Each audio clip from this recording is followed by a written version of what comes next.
Hello hi welcome back to my channel. ఈరోజు నేను గోంగూర పుల్లగూర చేసుకుంటున్నానండి.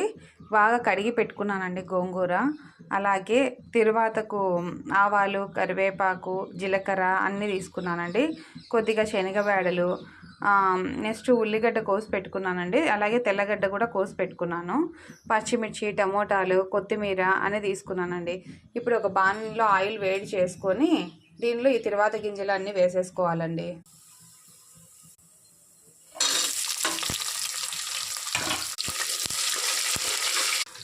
ఇందులో పచ్చిమిర్చి, టమోటా, గోంగూర అన్నీ వేసుకుంటూ ఉన్నామండి.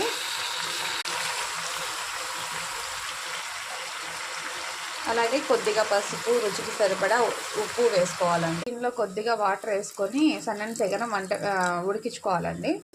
ఉడికిన తర్వాత పప్పు గుత్తితో ఎనుపుకొని సర్వ్ చేసుకుంటే వేడి వేడి గోంగూర పుల్లగూర రెడీ. Okay, thank you.